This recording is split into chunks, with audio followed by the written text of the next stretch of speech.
Hello and welcome to your weekend on Spectrum News 1. I'm Vicky Nguyen. Here's some of what we're working on for you today. Good morning, Giselle. Yeah, most of the time when we go to restaurants, we don't think about how much people make, but it is pretty common for folks who work in the restaurant industry to make $13 to $14 per hour. That's the California state minimum wage. Now, the owner of this place behind me is paying more.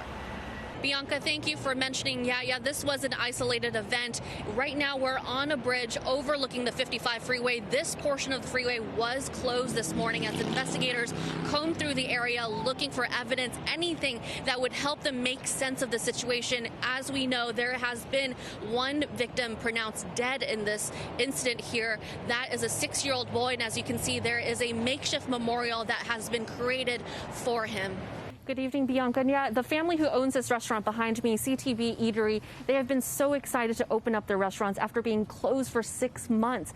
And after opening for just a week, they were told they had to be on restriction again, now in the purple tier. Fortunately for them, they had this outdoor patio set, so that gives them some leeway in preparing for this new pivot. Well, Bianca, as someone who did graduate from the Garden Grove Unified School District schools, this is very shocking for myself and for the community here, and the school district understands that. I have the press release right here. They just printed this out. It's fresh off the presses, and they're basically saying that they will investigate harder on this case. They're working with the police department to determine what they should do when it comes to this case, and they are definitely going to discipline all of the students involved. It's going to be a very memorable Mother's Day weekend for Blanca Tamayo and her family as she is leaving this hospital after fighting for her life for the past 5 weeks. It was a very emotional day when she was able to wheel out here and see everyone for the first time. After-school programs and summer clubs are nothing new for communities across Southern California. But there is one after-school club in Compton that is anything but typical. At the Compton Girls Club, activities are less based on school and more about life. As Kristen Lago shows us, they are giving girls from underserved areas the opportunity to learn, grow, and connect with each other. East Hollywood is home to a historic olive grove, one that's thrived for more than 100 years. But it's in need of some TLC to ensure it continues on for another century. Christopher G. shows us how people are protecting these trees. Hello, I'm Vicky Nguyen, and here's your Spectrum News 1 update. A candlelight vigil was held to remember the Tiananmen Square massacre on its 32nd anniversary on Friday.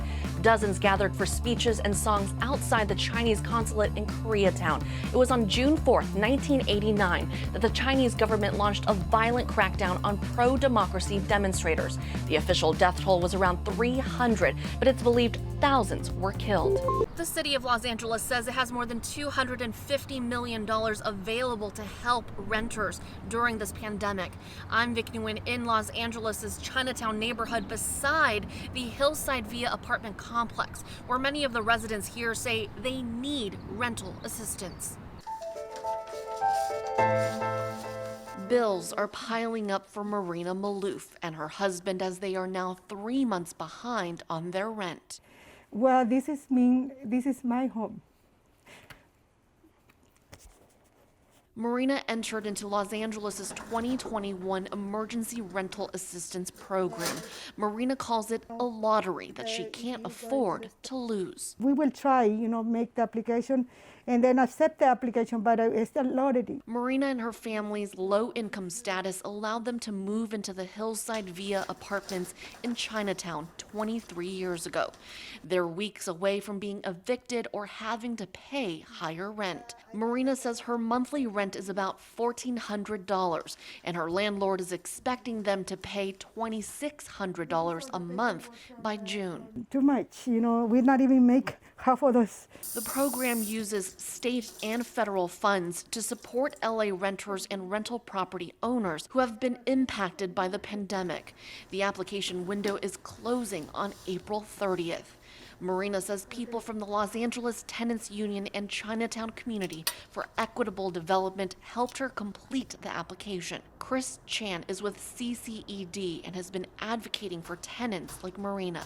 Chinatown is their community and they don't want to leave. Chris says CCED is tracking different apartment buildings near or in Chinatown that have been fighting against the threats of eviction and displacement due to the rising rents, long before the coronavirus pandemic exacerbated the situation. The whole aspect of gentrification is like, telling poor people to leave, as if telling them like, oh, you don't have any sense of human worth, and like, we don't care about you because you're poor. Marina says they've always paid their rent on time until the pandemic hit.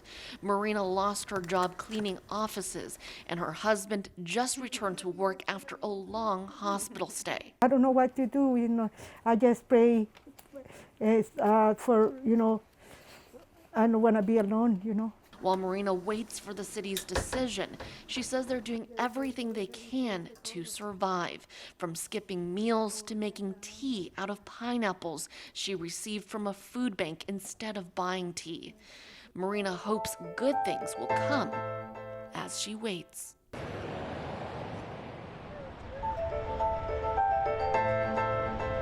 Not another shooting. That's what Alexa Cordova, a mom of two, thought when she heard about the road rage incident on the 55 freeway. It's pretty shocking. Like, it's crazy how things are becoming now, and just people are just getting crazy. Alexa often takes her 2-year-old son to this park as they wait for his 5-year-old brother to get out of school. This park is located beside the northbound side of the 55 Costa Mesa freeway, where a fatal road rage incident happened on Friday morning. I really don't have any words to. I'm just really still shocked about the 6-year-old. California Highway Patrol officers shut down a portion of this freeway, looking for evidence that'll explain why someone driving a white sedan shot this car, a silver Chevrolet sedan that a mother was driving with her 6-year-old son sitting on a booster seat in the back. CHP Public Information Officer Florentino Oliveira, who says he's also a parent, provided this update. Unfortunately, the boy in the backseat was shot. He was transported to the hospital, and unfortunately, he was pronounced deceased. The mother survived. The Highway Patrol has been investigating dozens of reported shootings at vehicles on different freeways in the Southland since April. If you were traveling northbound 55 between the 22 and Chapman, anytime between 7:55 and 8:15 this morning, if your vehicle has a dash cam, we're asking you, please call our CHP office in Santa Ana. Back at the park, Alexa and her 2-year-old son is on a play date with her friend and her daughter. Alexa says while she doesn't drive on freeways that often, she is considering extra precautions, like purchasing a dash camera to protect her children. I know I have a mount on my truck for like a GoPro, so that's probably something I'm going to look into now so that I'm always constantly recording. CHP is working on gathering more information from the mother who survived this road rage incident. As a mother of 2 young boys herself, Alexa says her heart goes out to the mom who lost her child. The CHP is asking for your help to solve this case. Anyone who is driving northbound in this area today, if you saw anything suspicious, weird, or if you have dash cam during that time, please send it to CHP in Santa Ana. If you can't get to a vaccine clinic, the vaccines will come to you. Mobile vaccine vans are heading into some Orange County neighborhoods that have been greatly impacted by the pandemic. A health provider called 360 Clinic launched this new service to help people get their doses closer to home. Take a look.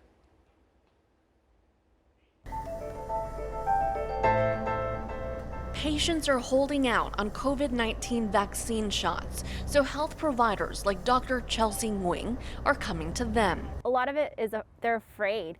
And when they come to us, they would ask, like, oh, did you get the vaccine? Chelsea is the director of clinical operations for 360 Clinic, which helped the County of Orange perform about 400,000 coronavirus tests, is now adding vaccinations to its services. The team launched multiple mobile vaccination vans like this one to roll into neighborhoods that are in need of doses. Right, okay, I'm you, Angie. Chelsea speaks Vietnamese fluently. She was born in Vietnam and immigrated to the United States when she was 7.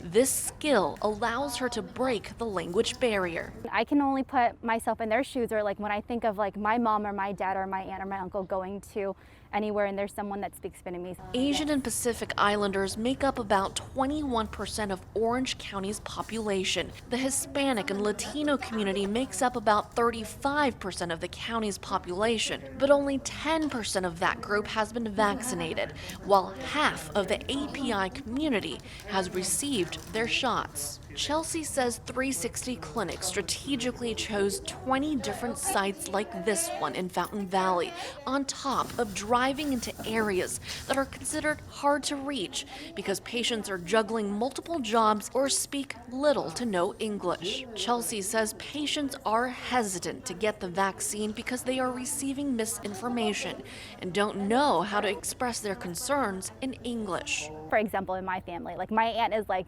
you know, she makes us say, like, if she's like, I got vaccinated, I'm okay, then everybody else is going to get vaccinated. So we hope it's similar to in that instance where, like, you're more likely to listen to your family than someone else from outside.